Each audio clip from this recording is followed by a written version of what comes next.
Hi, I'm Al Musella, and this is the Musella Foundation's Brain Tumor Awareness Month webinar series. Tonight's featured guests is Onc201. They're going to be talking about their drug, Onc201. Our first speaker is going to be Wolfgang Oster. He's MD, PhD, and Chairman and Chief Executive Officer of Onc201. For everybody watching on Facebook, you could ask questions right in Facebook. People watching on our website, you could ask questions in the question and answer slot right now, but I'm going to just hold them until the end of the presentation. Then I will ask the speakers all the questions. So Wolfgang, take it away. Yeah, thank you, Al. And good evening to everyone on this webinar. I'm going to make the introductions, give you a little bit of a summary of what you can expect in this presentation. We are going to talk about the new class of compounds that address a very important receptor class that has not been addressable in the past, which is protein coupled receptors, G protein coupled receptors, and we are going to explain why specifically this target class is important in oncology, and what specifically allows us to actually bind to this receptor class and trigger certain functions that are relevant to actually kill tumor cells. And then we are going to go through some mechanistic aspects of the product, how it works in the cell, leading to the rationale why it should work in brain tumors, specifically in the tumors we are most interested in, which are the tumors in the midline region. And then we will talk about the clinical results in adults with recurrent disease and pediatric patients post-radiation. And then we talk a little bit about our expanded access program here in the United States and how we intend to expand this to other geographical regions. So perhaps one of the things which might be interesting for you is how this whole endeavor started. And Onc201 started principally with the idea that a certain pathway in the cell is particularly important to target because it is at the very late stage in the cell, circumventing a lot of pathways that very often are used by the cell to introduce resistance.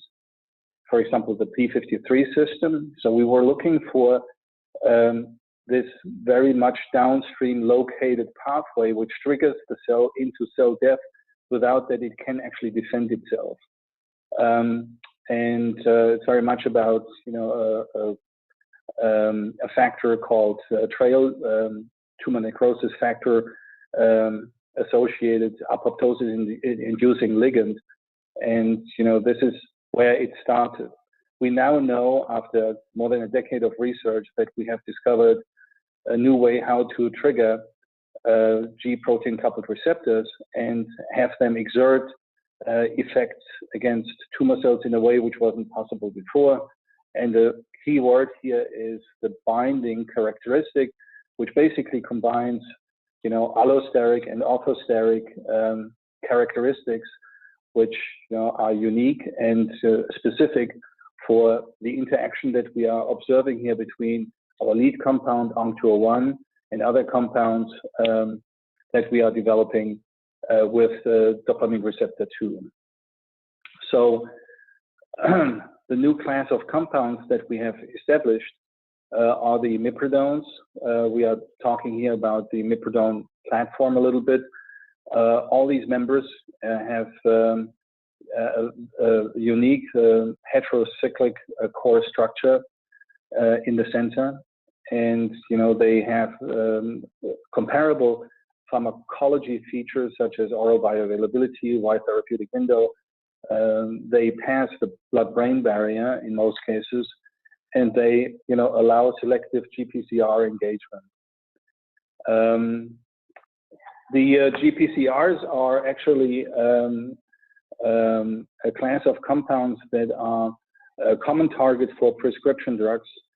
More than 40% of all prescription drugs really target GPCRs, but not a single product really has been developed for oncology, specifically neuro-oncology, targeting this receptor class. So this receptor class is certainly underexploited in oncology. And on the other side, we know that GPCRs do play a very important role in the progression or in the genesis of tumors. You know, they are hijacked by cancer cells and they are abused, you know, to actually allow progression of the disease. Our lead compound, which is in 13 clinical trials and more to come soon, is Onc201.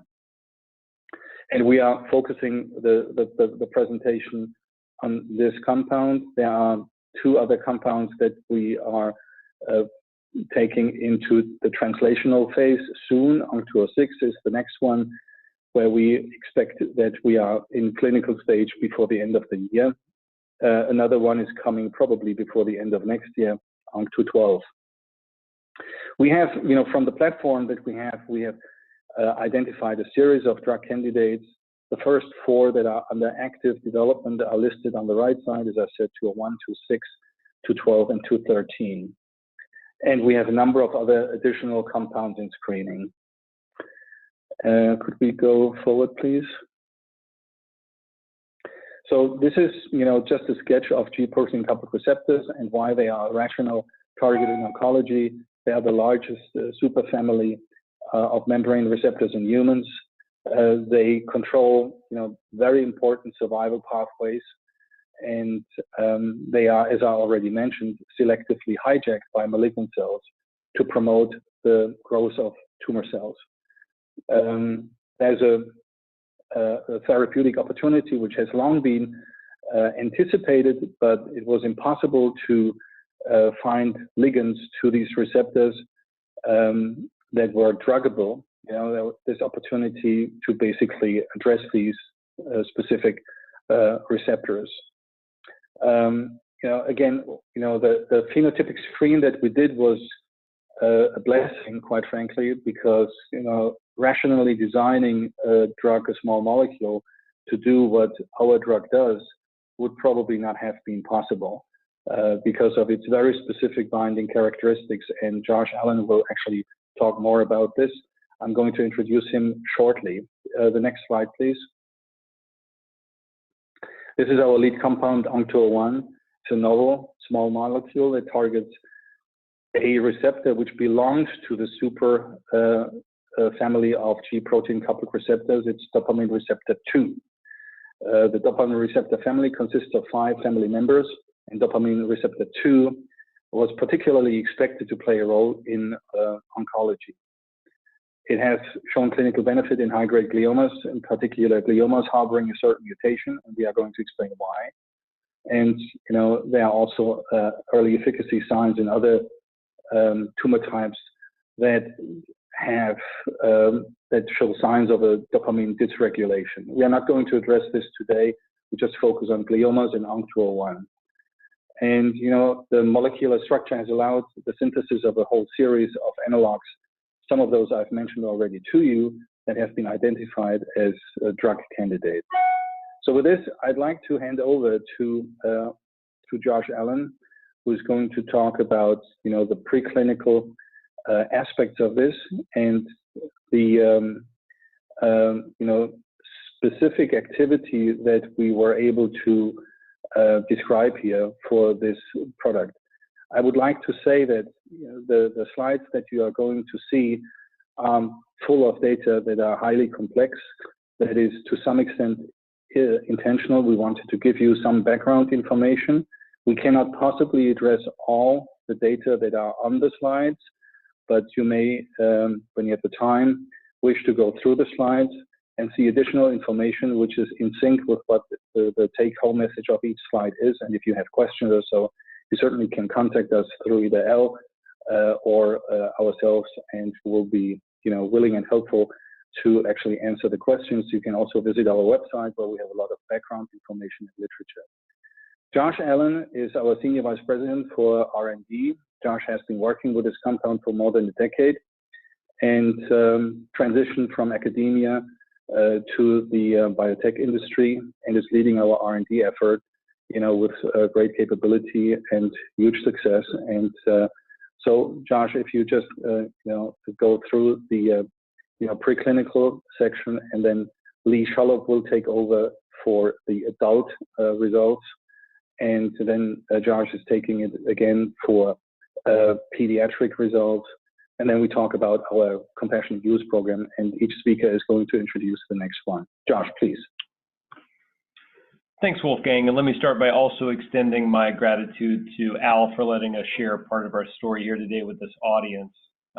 So like Wolfgang's already told you, our compound that's in the clinic called Onc201 is a selective antagonist of a G protein coupled receptor called DRD2, which binds to dopamine normally. So this slide outlines some of the biology behind DRD2 and how cancer cells take advantage of it, which is important to know because if you want to find out how to reverse what a disease has done, you have to fully understand it first. So dopamine receptors, there's 5 of them in your human body. They're divided into 2 subfamilies. It's important to know that because the 2 subfamilies do exactly opposite things from a signaling perspective. That's important under normal physiological circumstances. But for cancer cells that are really trying to promote their growth, if you think about it from their perspective, what they're looking to do is take a member of that pathway that would support their growth and greatly upregulate its signaling while leaving opposing family members alone. And that's exactly what we see in cancer. So if you look in the center of the slide, you'll see the D2 receptor lines that are there indicating that all of these different cancer specimens are upregulating the expression specifically of dopamine receptor D2 and not the other family members that signal in the opposite direction. That'll be important when you understand how our molecule sticks in a very selective way and why that matters. On the right side, you can see, getting closer to home with this conversation, that if we look specifically at high-grade gliomas like glioblastoma, we can see brain tumor samples that have become malignant. They're labeled here by T, have very high expression of DRD2 compared to normal around them labeled in N.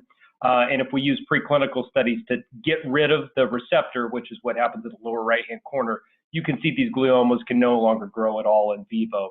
So this is a very important receptor for the growth of gliomas and other cancers. Cancer hijacks it in a very selective way, and that makes sense because the signaling is diverse with the different family members. Next slide. So selectivity is very important for a few reasons. One reason I just mentioned on the last slide is that if you end up targeting a bunch of different receptors that have diverse downstream signaling consequences, you will not have a very good overall efficacy profile. Your effects downstream can cancel each other out. So if you want to target a disease that's very selectively upregulated one receptor, you need a compound that can similarly selectively reverse that. And that's exactly what we appear to have done for the first time with DRD2 targeting agents. So if you look here, what you're looking at is the engagement of all human GPCRs profiled using a certain assay. You can see at the bottom that Onc201 is only inhibiting DRD2 as well as DRD3. DRD3 works the same way DRD2 does. It's usually just not expressed in oncology, so it's not so relevant. In contrast, you can look at what other DRD2 inhibitors, which were not developed for oncology, but actually developed for the use of schizophrenia, look like across the GPCR panel above. So while they inhibit DRD2 and DRD3, they also inhibit the other dopamine receptor family members, which signal the opposite direction and overall would blunt the efficacy of the compound in cancer. And in addition, it engages many other G protein coupled receptors, leading to side effects that we don't see with our compound. The next slide just shows another example of the next compound that we're putting into the clinic. Wolfgang's already mentioned this. This compound's called Onc206. It has a somewhat different binding features and alterations in potency and biodistribution relative to Onc201. But it's just a further proof of concept that we can fully inhibit these receptors with these compounds in a highly selective way without touching other GPCRs. And again, that's important for both safety and for efficacy of these compounds. Next slide. So this just summarizes excuse me, the 10 years of work that have went into understanding how Onc201 kills tumor cells. As Wolfgang has mentioned, it started very much downstream with the trail pathway. 10 years later, we now fully understand everything from that downstream late apoptotic effect all the way up to what it sticks to in a cell. So we know the compound directly inhibits DRD2, as I just mentioned, and that turns on a number of stress pathways and turns off a number of pro-survival signaling pathways that are very critical for tumor cells. In addition, those of you that are closely following the science literature may have noticed last week that a new binding target of the molecule was disclosed in a couple of journal articles, including in Cancer Cell, which is quite exciting for us. So we found that not only does the molecule inhibit DRD2, but it also sticks to a mitochondrial protease called CLIP-P, and that's an emerging, exciting novel target for oncology that explains some of the effects we've observed previously that show the compound depletes mitochondrial function in tumor cells. So we have a good understanding of how the molecule works, why it works in a unique way, and we have a range of biomarkers on this cartoon that lets us track the activity of this compound in the clinic. Next slide. So zooming further into DRD2 and what it sets Onc201 apart from other DRD2 antagonists lies within the receptor pharmacology. So every DRD2 inhibitor developed before, which is largely for the use of treatment of schizophrenia, functions as a so-called competitive antagonist of DRD2. That means it sticks where dopamine binds and displaces it. So if you look in the lower left-hand corner of this slide, this is the crystal structure of DRD2 published early last year. The green spheres there is where dopamine binds. Again, that's where every other DRD2 inhibitor binds. What we found is by mapping the entire receptor to see where Onc201 interacts with the receptor to exert its function, we found that those same residues were interfered with Onc201, but actually we had an additional secondary novel binding target. So the light purple spheres labeled as the allosteric site on the side of the receptor are highly unique to Onc201. No other D2 antagonist that we've profiled requires these residues for its function. That turns out to be very important for the selectivity I've already shown you and mentioned the importance of from a signaling perspective. So if you look at the allosteric residues that are required, the somewhat complicated table in the middle of the slide shows you that a variety of these residues on the receptor are conserved only in DRD2 and some of them in DRD3 and not in the other dopamine receptor family members. So if you only stick to the dopamine binding site and inhibit it and displace dopamine, you're going to bind to all 5 dopamine receptors, which is what you see with the other D2 inhibitors. And that's very different with our compound. So this novel receptor pharmacology and binding is how we're able to achieve the selectivity. On the right-hand side of the slide, this just shows you in some complicated experiments that has also a net functional consequence on the receptor. So in addition to displacing dopamine and making it compete for this, by virtue of binding to the allosteric binding pocket, the molecule is able to cap the maximum effect this receptor can signal out, regardless of how much dopamine is present within the environment. So there's both a unique selectivity and functional impact on the receptor in response to Onc201 that we believe is critical for its activity. It is what explains the difference between this compound and other D2 inhibitors. Next slide. So from the early studies with the molecule, even prior to knowing DRD2 was the target of the compound, I was able to see there was a particular niche in brain tumors for this compound. So what we did was just take and give normal healthy mice a single dose of the compound, look for trail induction, which is the phenotype Wolfgang mentioned earlier, how we discovered this molecule, just to see where it's bioactive in a normal healthy mouse. And the data in the upper left-hand corner stood out very strongly out of all the tissues we examined in these animals, that the brain by far was lighting up in response to the drug, indicating that the molecule got across the intact blood-brain barrier, which is very rare because your blood-brain barrier is there usually to keep small molecules and many things out to protect your central nervous system for good reason. So this molecule is able to sneak past those barriers. It's able to get in at levels that are good enough to engage its target and produce biological activity. Later on, we were able to quantify this with more sophisticated methods and then turned this over into investigations of high-grade gliomas that at that time had no treatment. In this case, this is looking at recurrent glioblastoma, and we found that the molecule was very effective at killing these types of high-grade gliomas, both in vitro as well as in animal models, even when you put the tumors in the brain in the relevant location. There's one more interesting feature on this slide that'll come through later in the clinical profile of this drug, which is how it's dosed. So the molecule has prolonged pharmacodynamic activity. You can see that on the upper left-hand slide, how a single dose, despite being cleared after 8 hours in the mouse, produced bioactivity for 3 days, because that was as long as we looked in that initial experiment. So the prolonged pharmacodynamics of the molecule translates into an infrequent dose schedule. The experiment that you see on the right is actually in response to a single oral dose of the compound that's 1/5 of the current dose regimen that we use in the clinic. So the molecule has very profound effects, even with infrequent dosing through this target. Next slide. We've been able to validate some of these mouse findings years later in our first phase 2 clinical trial in adult recurrent glioblastoma that we conducted at Harvard. Here you're looking at some experiments that quantified the drug concentration and looked at pharmacodynamic activity of the compound in brain tumor in glioblastoma patients who were going to undergo a re-resection of their tumor anyways, and basically had 2 doses of weekly Onc201 prior to surgery. And what we found when we looked at those tumors is that the drug was achieving very high concentrations directly within the brain tumors of these patients, even higher than we were seeing in animal models. And furthermore, that those concentrations in a molecular subset of patients that have the dopamine receptors wired in the right way were achieving pharmacodynamic response. So I mean, everything on that cartoon I showed you earlier was lighting up as we expected if the dopamine receptors were wired in the right way. Next slide. So one of the tumor types that happens to have the dopamine receptors wired in a way where they're addicted to DRD2 and optimally responsive to Onc201 is called H3K27M mutant glioma.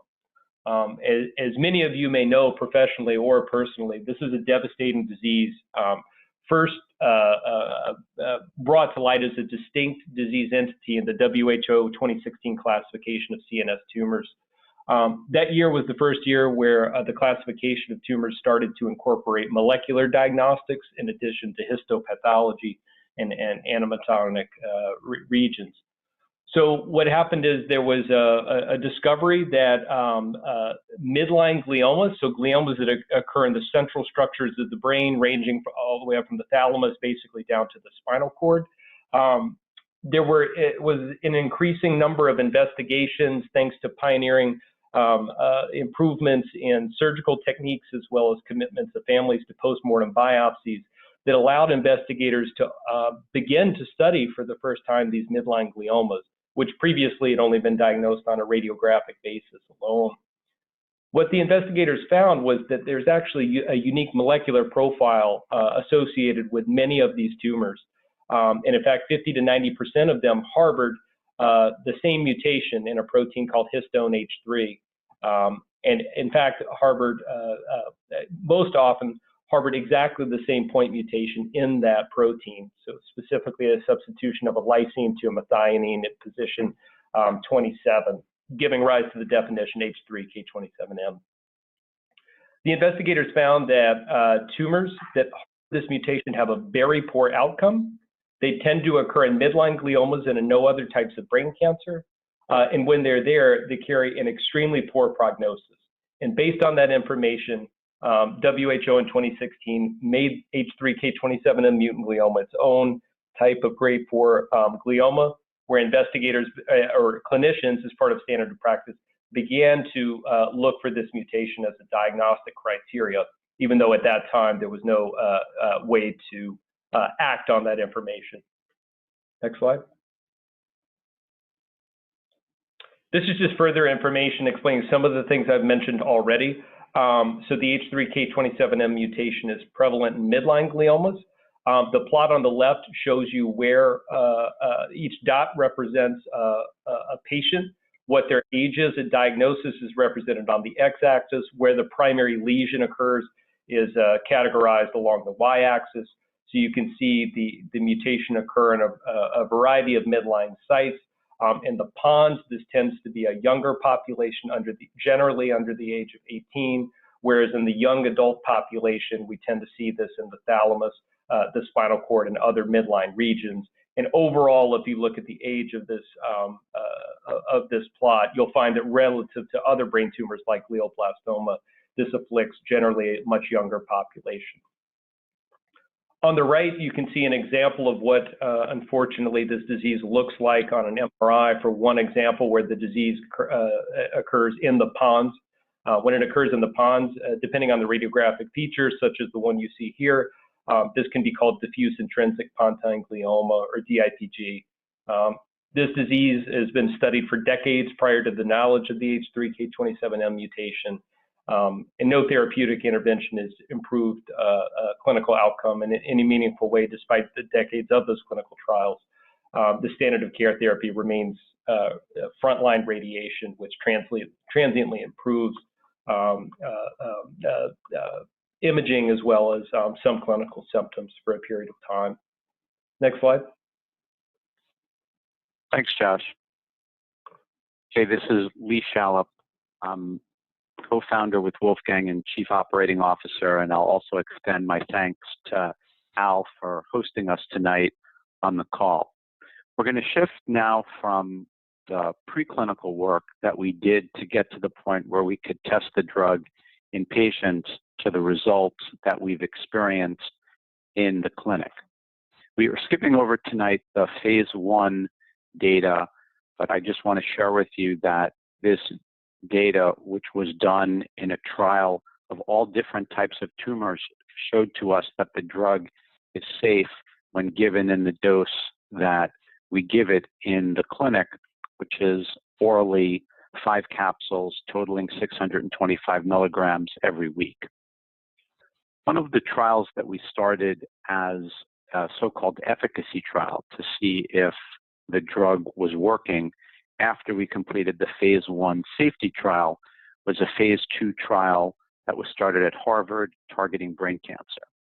We knew from the preclinical work that we had done both in test tubes and in animals that the drug appeared to work well in brain tumors. But as many of you know, that there are many drugs that work well in test tubes and in animals and then don't pan out in people. And so this was designed as a small phase 2 trial. Just 17 patients were treated. Again, the group is relatively small because the concern is if this doesn't work, we need to know quickly and allow patients to have the opportunity to try a different drug that could offer them benefit. And the 17 patients we treated all had a type of brain cancer called glioblastoma, or GBM, which is listed on the top of the slide. These patients had a particularly bad form of GBM. They had tumor recurring.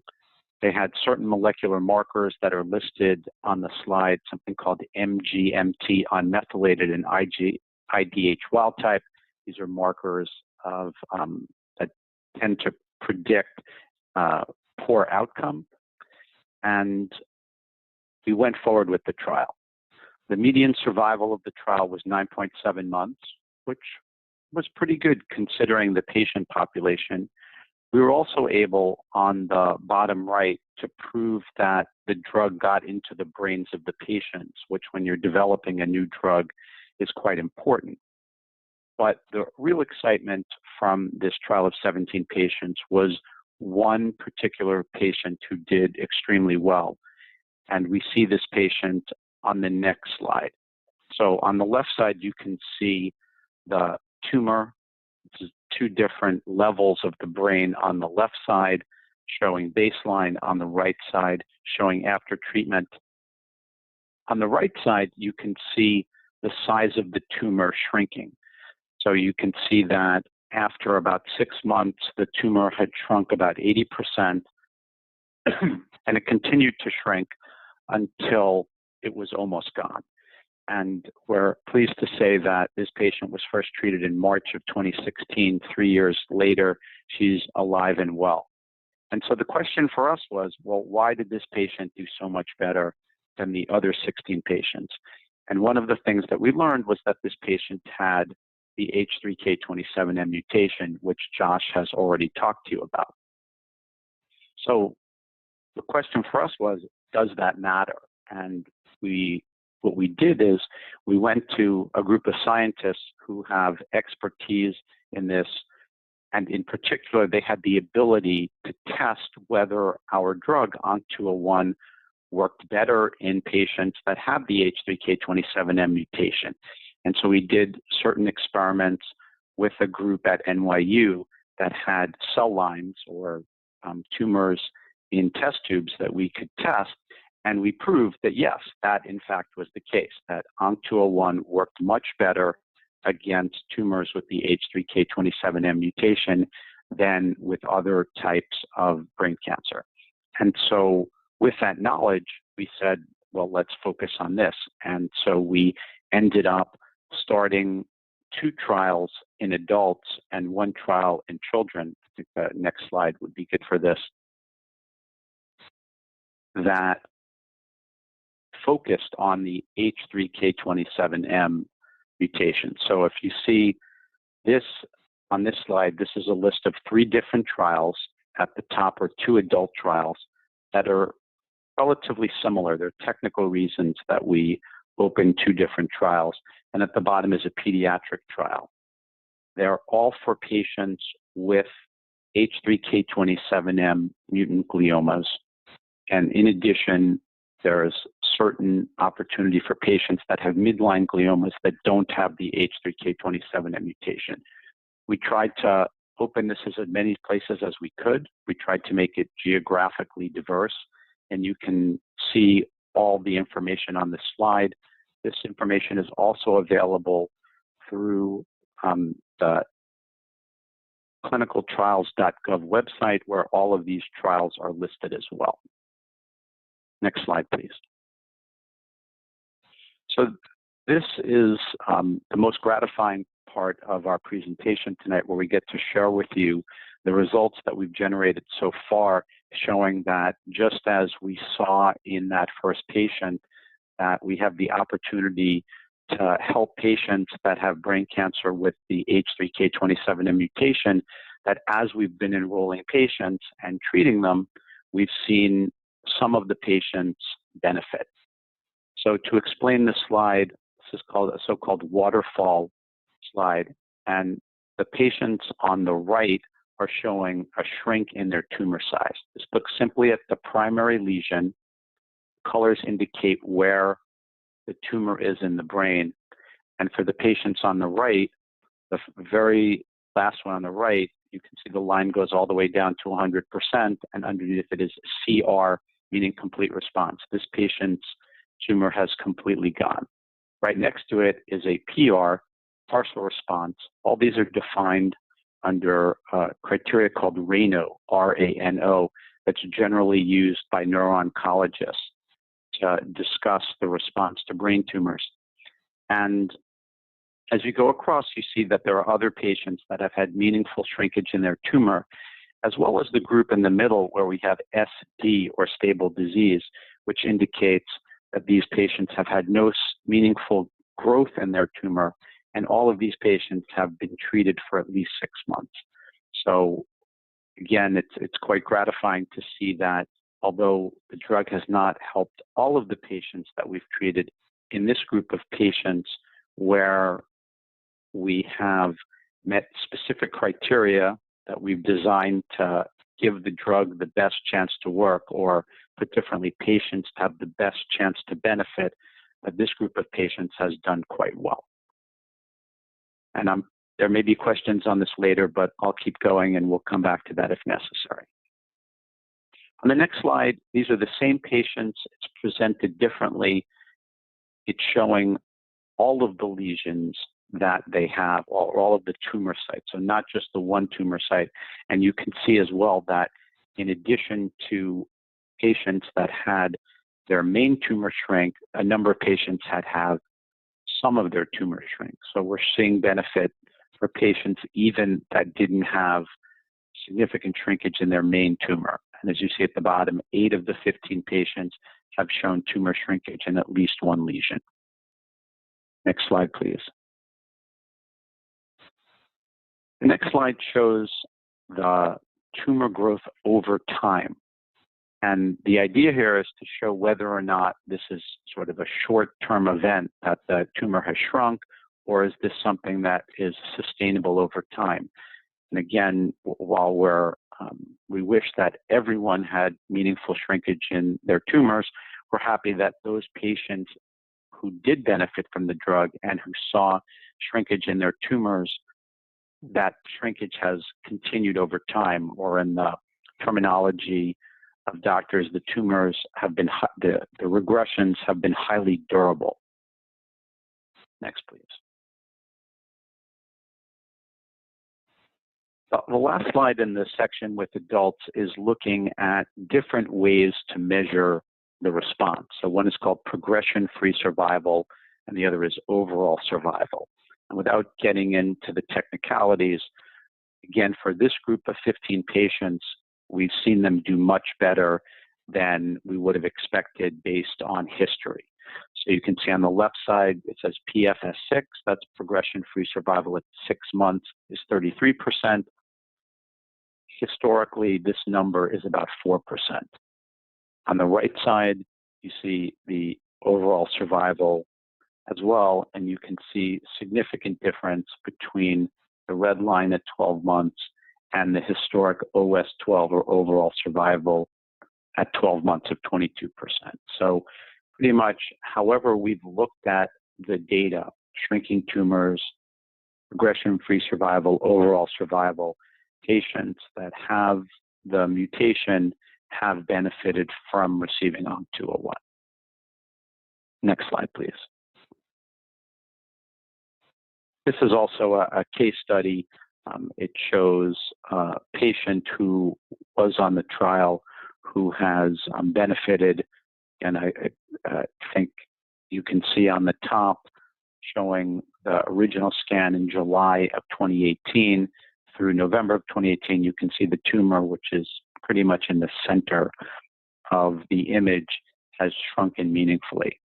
The other thing that is nice for us to report is that there was also a normalization of neurological deficits. So certain specific problems that the patient had as a result of the tumor pressing on nerves in her brain with regard to gait, facial strength, and language have improved. And again, we're happy to say that this has remained durable today, dating back to July of last year.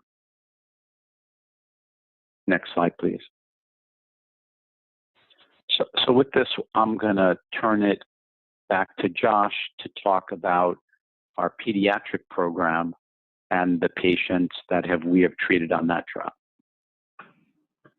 Thanks, Lee.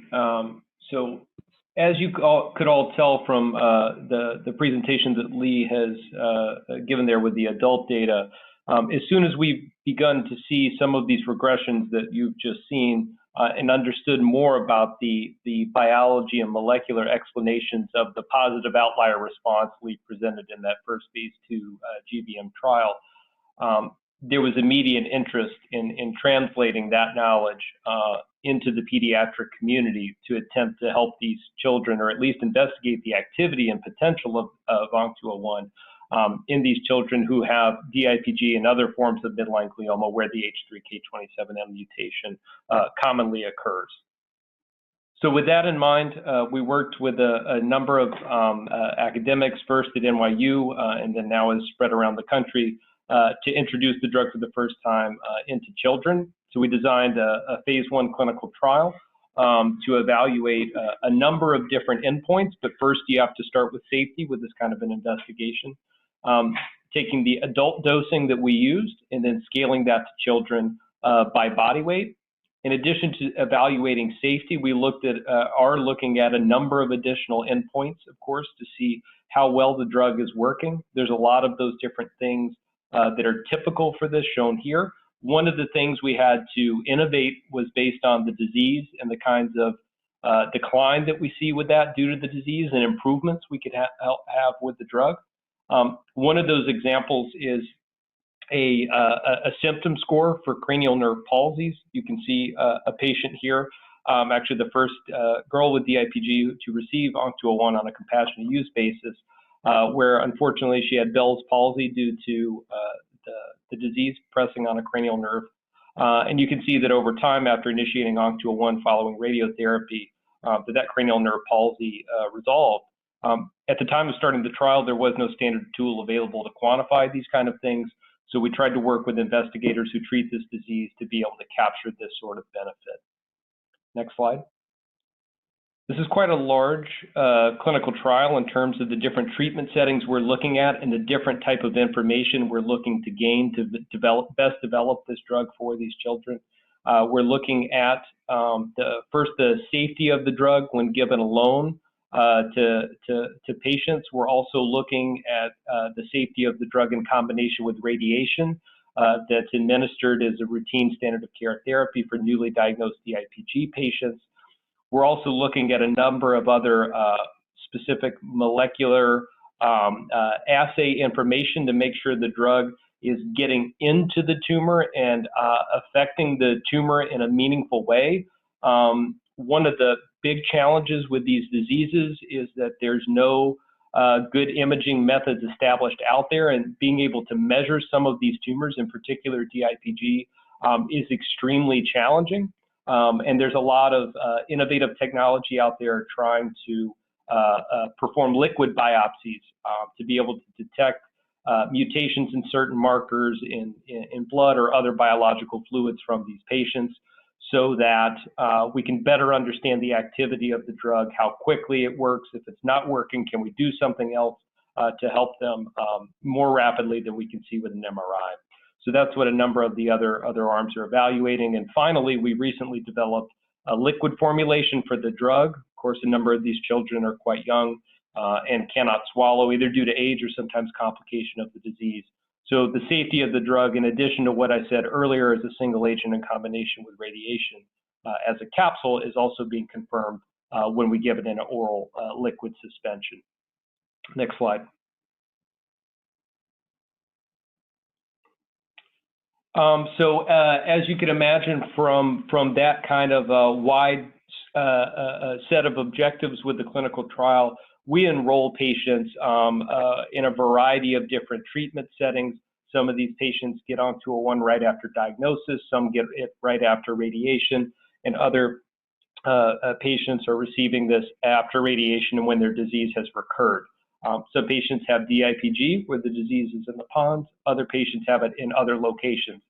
Each of the factors I just mentioned influence how you interpret the outcomes, if you can look at the MRI or not to see response, and what the typical expectations are for survival depends on those factors as well. So we really have to isolate down different subgroups of this patient population to be able to interpret outcomes. Within this, the first arm has completed accrual to establish the safety of the drug, which has turned out to look a lot like the adults, where we're not having meaningful side effects come up. So that's very good news. And then if you go to the next slide, I think this is our attempt to look within that cohort. No, first we're just going to show some safety data to back up what I just mentioned. So this is a large, complicated table meant to describe potential side effects of the drug. And so the important thing is you look on the right side of the table and you can see the percentages here are very low. So these are potential side effects based on investigator assessments. You can see that grade 3-4 adverse events are basically zero, with one small exception there in one patient, indicating that severe side effects are not really occurring in these patients. So this is very consistent with what we've seen in other patients on the adult side. Next slide. In addition to it being safe, we of course want to know that the drug is still getting in there, and it's not just safe because these kids are not getting sufficient exposure. So this slide just shows you that if we take the adult dose that we use in the clinic, which we give once every week, and then we scale that dose by body weight to children, that we're essentially achieving the same amount of concentrations in the blood of these patients that we see in adults.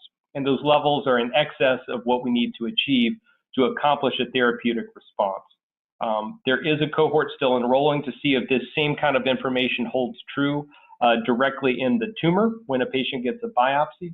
You saw the adult data earlier. In general, the drug tends to get even better into the tumor than the blood. So these results are very encouraging. We see here in the blood of these children that they're getting therapeutic exposure, and we think getting even higher exposure in the tumor. Next slide. Here is our first look at interpreting efficacy from this trial. As I mentioned before, there's all those different features that can influence interpretation of the outcomes. The patient group that is the largest in number on the clinical trial and has the most mature outcomes data to be able to begin to interpret are 13 DIPG patients who initiated Onc201 after radiation therapy. So we can take and compare the outcomes of those patients to those in the literature who received radiation alone and then typically a clinical trial after that. These are the results that we're seeing right now that are encouraging to us, even though it's a small number of patients. So typically the historical controls for these are two different ways of looking at outcomes. On the left side is progression-free survival. So basically, how long did it take for the disease to get worse, either by imaging or clinical assessments by investigators? The median time for that type of endpoint for this disease is typically 5 to 7 months. So you would expect to see the number, the 50%, if you look at the y-axis, 50 would basically come down and intersect with the red curve around 6 months. You can see that's not happening with these patients. Actually, the median is not reached yet. There's sensor points on here. So we don't know what the median for this endpoint is at this point, but it's at least greater than 50% of what you would typically expect from the literature. On the right side, this is an easier to interpret, unfortunately, easier to interpret outcome. This is just looking at the survival of the patient. If you look at 12 months for this particular type of disease, the average from historical trials and outcomes is 42% of patients being alive at 12 months. For our number, we're at 69% at this case. So again, like Lee mentioned earlier, we wish all of our response data and survival curves showed 100% of patients benefiting, but in any case, we do think we're seeing encouraging outcomes relative to typical outcomes that let us continue these clinical trials. Next slide. We've also begun to see our first signs of regressions occurring on a pediatric trial. You saw the very nice waterfall and spider plot data from Lee earlier showing tumors shrinking in adults. That population, when you looked at it, were all patients who had disease that had objectively grown back after a prior therapy. In this clinical trial, most of these patients don't have time to wait for that, as some of you may know. As soon as they complete radiotherapy, they want to come on Onc201. So we accommodate that on the clinical trial. That's the setting where most of our patients enroll. That's okay for a phase 1 trial looking at safety. But for interpreting efficacy, it does make it challenging, particularly regressions, because when you see a regression like the one you can see on this slide, we believe, it's possible, and the investigators believe it's possible that there's a contribution of Onc201 to inducing that regression. But it's not a case where the disease has grown back after radiation and then we give Onc201 and then the tumor shrinks. That's the data that Lee showed you earlier. So we have to take this data with a grain of salt. But in any case, we are excited to see our first signs of regressions occurring on this clinical trial in some of these patients. So here you're looking at a young child with H3K27M mutant disease in her thalamus. That is quite large at diagnosis. So you can see after radiation, not a lot of change happening there. And then basically 6 months after starting Onc201, there's been slightly more than a 50% reduction over the baseline size and associated with some clinical improvements as well. So we look forward to continuing to see if these regressions remain durable as they have in adults. We're happy to see that some of them are translating into clinical benefit. And we hope to report more of these results at upcoming conferences. Next slide. So with that, I'll hand it over, I believe, to Sebastian, who will talk a little bit about our partnerships with how we work together with the community and try to provide access to patients who may benefit from our drug, even if they cannot make it to a clinical trial. Thank you, Josh, and also thank you to Al for inviting us tonight. I just wanted to recap and say that really at the heart of what we do is the goal to provide cancer drug meaning Onc201 to patients that have high unmet medical need, such as DIPG and other high-grade glioma patients. We really think that only an FDA approval is, achieving this goal in the best way. And for this, we need to obtain a regulatory approval, meaning the FDA or other regulatory bodies in Europe and the rest of the world to approve the drug. To achieve this goal, we really need patients to participate in our clinical studies. And only if we're able to enroll sufficient patients, we can continue to show tumor regressions and other medical benefits in our patients and have Onc201 approved most efficiently and quickly. And while we are focusing on achieving this goal, as we outlined in this presentation, we certainly also feel the need to provide the drug to patients who, for various different reasons, cannot participate in our study. And our capabilities to do so are really strengthened by our partnerships with the Musella Foundation, the Cure Starts Now, Cancer Commons, and the Michael Mosier Defeat DIPG Foundation. Our development efforts around expanded access and compassionate use are also supported by experts who collaborates with us in the management of the inbound expanded access requests. And we all want to highlight tonight that we are very thankful to these organizations for their continued support. And we also certainly know that many of you on the phone today are interested in learning more about how to gain access to Onc201. So as the next step, I wanted to outline how our trial system and expanded access program currently works. And please also be aware that you can always refer to our website for more detailed information and background information on Onc201. And to summarize what we shared before, we have currently 19 sites open where we enroll patients with HPK27M mutant glioma, including DIPG. And besides these HPK27M mutant glioma patients, we're also on selected trials enrolling midline glioma patients without the mutation. Please also note that all of these sites are US sites only. And 6 of the sites enroll children, whereas the other 13 trials enroll adult patients. We have plans to extend our clinical trial footprint geographically by adding clinical sites to the ongoing studies. And we are in late planning stages with large cooperative groups such as Energy, DOG, and Biomedia in Europe to open trials and clinical trial sites with significant numbers of hospitals. So these groups also act internationally. Biomedia is very well known for DIPG in Europe. And our expanded access program is really intended for patients that have a high likelihood of benefiting from the drug, but that cannot join our studies. And please also be aware that we can currently only provide Onc201 to patients within the US under this compassionate use policy. For international patients, we have the option to enroll these patients in our US trials. We're cooperating with our clinical trial sites, and we're able to refer these international patients directly to the clinical trial sites that have the ability to enroll international patients.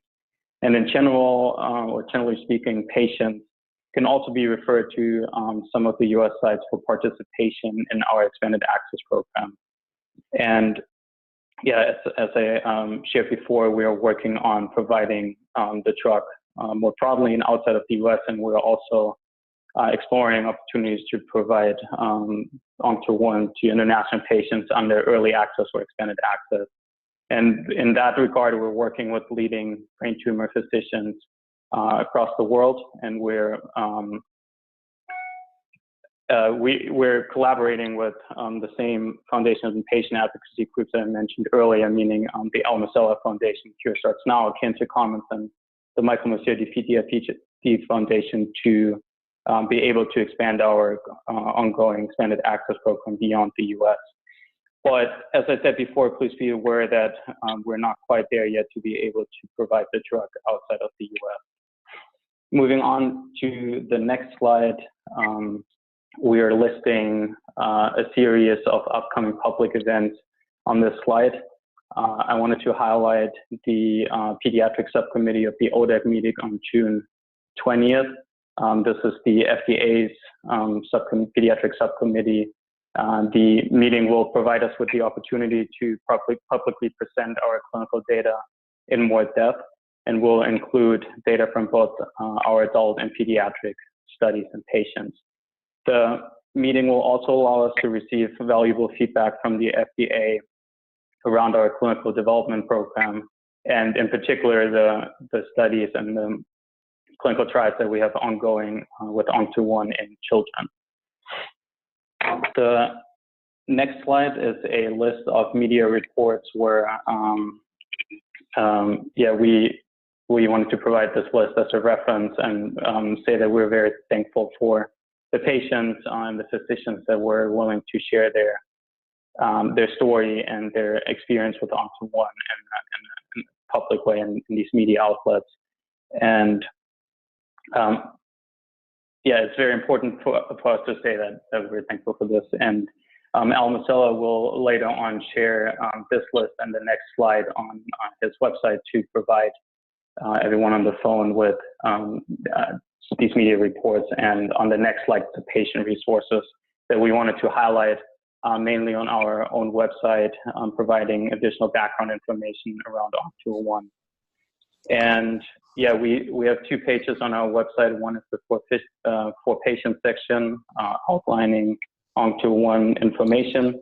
And the second page is a for physicians page where we have a contact form for physicians to reach out to us directly to request information or access to Onc201. And we also wanted to share tonight that for us, our experience in the last 2 years has really shown that if the physicians reach out to us directly on behalf of the patient, that this really speeds up the process of assessing whether the patient is eligible for one of our ongoing clinical trials or is able to enroll on our expanded access program. So please have your physician reach out to us with the information. And with this last remark, I would like to hand it back over to Al to start the Q&A section. Oh, thank you. That was very informative. Before we get to the questions, can you go back and show slide number 2 and possibly 3? We had technical problems at the beginning and we missed the first 2 slides, I think.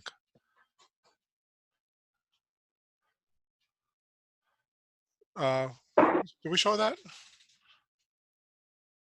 I think we did, Al. Okay, I could be wrong. Okay, let's go to the questions. Yeah. It's perfect because the question was about that slide. Go back one. Basically, what's the difference between Onc201, 206, 213, and 212? Are they all for the same H3K27M or different targets, or how are they differentiated? These are totally different chemicals. They just have a common feature, which is this core structure, and they are derivatives or analogs made from Onc201. But they are totally different compounds and act differently, behave differently, to some extent bind to different receptors. And so, but all the receptors they bind to are these G protein coupled receptors, One good way how to best validate this is that we have different patents for all of these, which are based on chemical structures, and which is only possible when there's sufficient chemical difference to allow such a differentiation on the patent side. Are they all for cancer or for different diseases? We develop these drugs all for cancer, and we screen them for cancer.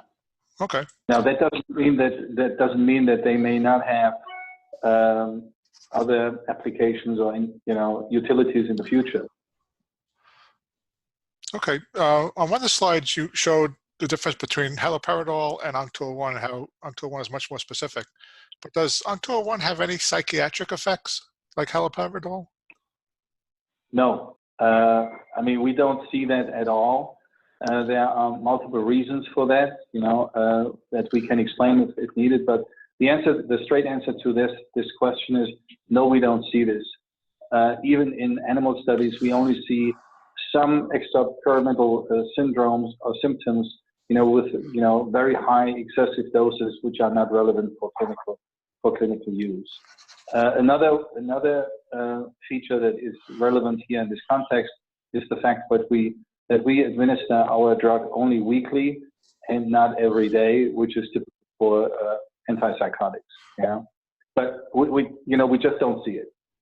Okay, next one. Would Onc201 work on GBMs without the mutation? Do you even try that anymore? Very good question. And I think either Lee showed this slide with the survival of the first cohort, which are patients with second, third, or fourth recurrence, and with who have reached these are patients with wild type, no mutation, basically except this one patient, the 22-year-old, which was this outlier response. But the overall median survival was 9.7 months in a cohort of patients which typically has a life expectation of 5 to 7 months. So I mean, our decision was to actually move forward with the outlier observation, which was so superior to what was known as possible response and totally unexpected, rather than continuing systematically the wild type glioblastoma development. We haven't stopped it, and we will continue it, but we are searching for suitable markers that allow us also to select for patients who have a higher likelihood to respond, and not remain in all comers with glioblastomas. Okay. And as far as the mutation, you mentioned the H3.1 and the H3.3 K27Ms. Is one better for Onc201 than the other? Is there a major difference? Josh, do you want to take that? Yeah, happy to do that. So the biology that we understand between the sensitization of glioma cells to Onc201 as a function of H3K27M does not depend on the specific gene that's mutated, right? There's 15 different genes that encode. You can produce 3 different isoforms, and those different protein isoforms seem to function all the same way.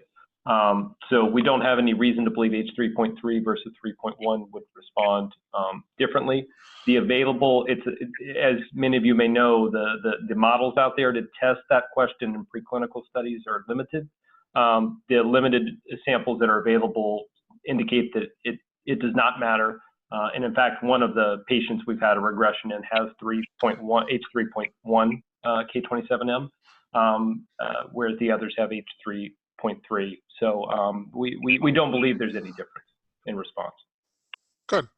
On some comprehensive genetic reports, they don't list the H3 K27M mutation exactly. They list some specific other mutations. Are there any mutations that we should look for on these reports? Yeah, so maybe I'll take that one. So a few points to consider, because one point actually is the way the H3K27M mutation is reported is somewhat confusing to people, right? So I'll take that part first. So as I just mentioned, histone H3, there's 3 different versions of the protein, and those can be sourced from 15 different genes. Fortunately, to make the situation a little more simple to interpret, most patients that have H3K27M mutant glioma, I think the numbers, it's about 2/3 of patients, have the mutation in a gene called H3F3A. So if you look at something like Foundation Medicine, you won't see H3 or H3K27M. You'll see a gene called H3F3A profiled for. Sometimes you'll see that they've profiled for the K27M mutation. Other times this will be reported as H3K28M, and that's simply a difference in the genetic annotation of where they call the start codon. There's just a technical reason for that. So when you look at your reports, if they've tested by a method called IHC, you'll see the H3K27M test listed because they're detecting the protein. If it's a genetic screen that an institution has done for you or Foundation One runs, you'll want to look for H3F3A. Perfect. Yeah. Okay. Would you ever try using Onc201 on a DIPG without radiation? I mean, it depends. I think, DIPG is so deprived of standard of care that, one would like to hold on, to at least radiotherapy, which has shown to benefit newly diagnosed patients initially. Bad news is that typically the DIPG patients progress very rapidly after 3, 4, 5 months or so. But clearly, there is a relief for patients by improving the symptoms and with radiotherapy. So for newly diagnosed patients, I do not believe that it would be appropriate to use Onc201 alone at this moment in time. We also have evidence from a number of groups that have tested Onc201 and concomitant radiation with regards to synergistic effects, and there is some synergistic activity which one can make use of in newly diagnosed patients.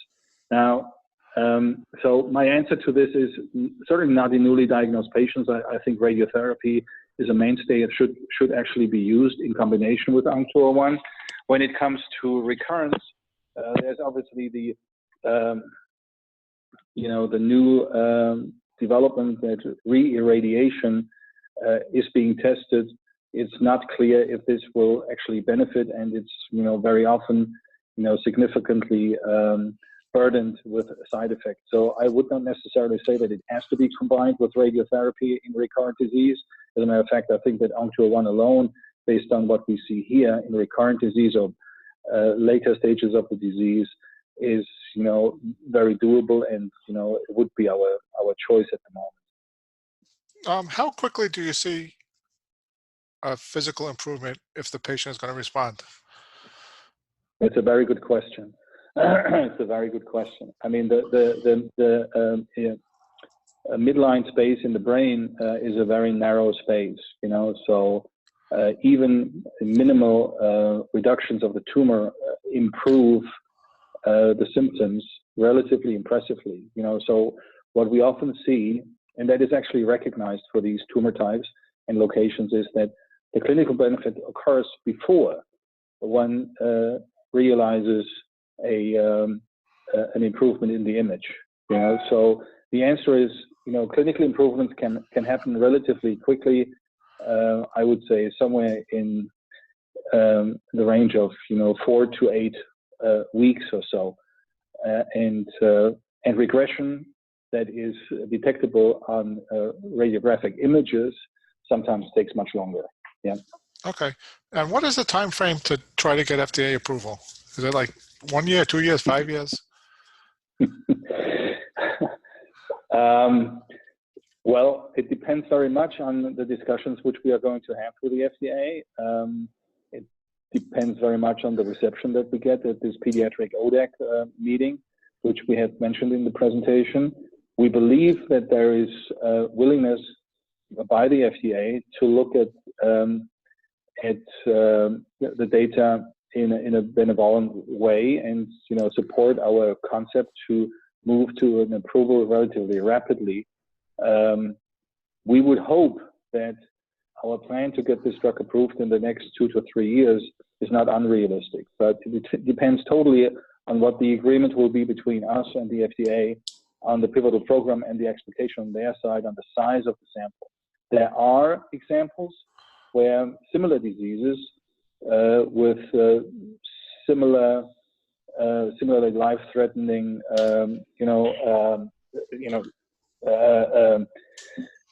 aspects, did get approval with very limited numbers of patients and endpoints which were clearly not standard. But we have to discuss this. I mean, 2 to 3 years is a realistic expectation that we have, perhaps a little earlier, perhaps a little later, hopefully not much later. Okay, good luck with that. Have you ever seen success with Onc201 on spinal cord GBMs that do have the mutation? Okay. I hand this to Josh. This is a complicated. We can make it simple or we can make it complicated. Let's start with simple first and see if you have other questions, Al. Okay. Josh, we want to take. Yeah. I agree. It's 8:10. I'll keep it simple. Yes. We only have a couple more minutes. Spinal cord gliomas are obviously a horrible disease, as all of these midline gliomas are. There's a number of unique challenges to spinal cord gliomas that some of you may know.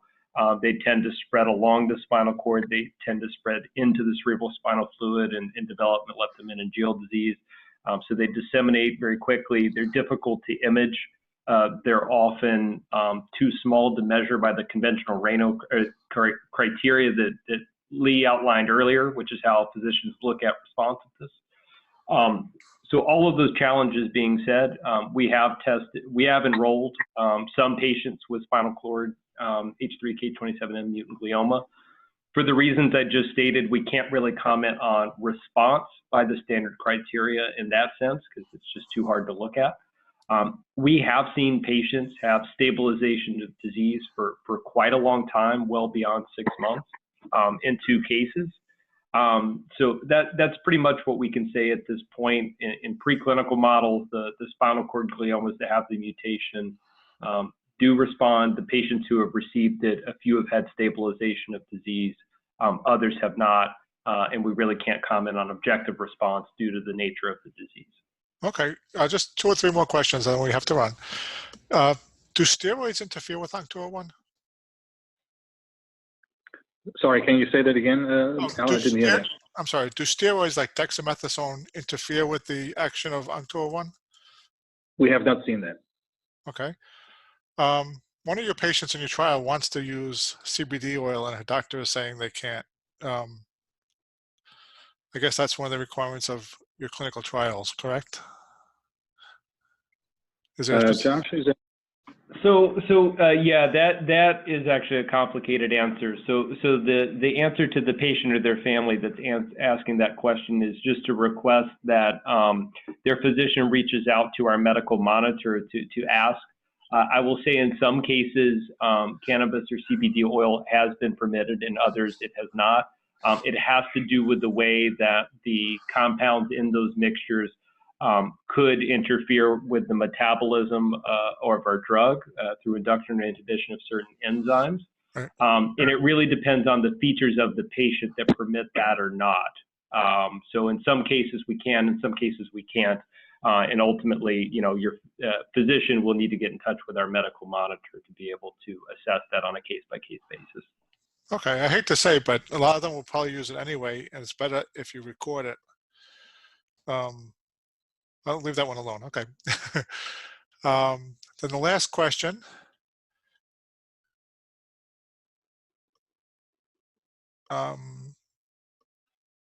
Is there, in your clinical trials, there was no resections? That's not true. Let me throw that one away, because you did have resections in some of those clinical trials. And the last question, any possible drug-related adverse events observed? I mean, we have obviously these patients have a lot of adverse events or symptoms due to underlying disease. So it's extremely difficult to, decipher, what's caused by what. However, if you look at the, attributions by the investigators, I can say that we have no side effects, grade 3, grade 4, that have been clearly attributed to a study drug. The only the only event that we have seen, which was recorded, was a mild to moderate allergic reaction, which could be handled with just antihistamine therapy. Another good measure for this is the number of patients who had to discontinue therapy, and we didn't have a single patient who had to discontinue therapy because of side effects. Very so good. It's an unusually benign safety profile, which we also understand based on the receptor pharmacology. But and we can talk more about this if there is more interest. But we strongly believe that the product basically has no meaningful side effects the way we are giving it. Okay, thank you. And that concludes our webinar for tonight. Our next webinar will be this Sunday night, 7 p.m. Eastern. We'll have Dr. Harry Gruber, who's the president of Tokagen, talking about Tokagen 511, which is an experimental gene therapy. Thanks everybody for attending, and I'll see you on Sunday. Bye-bye.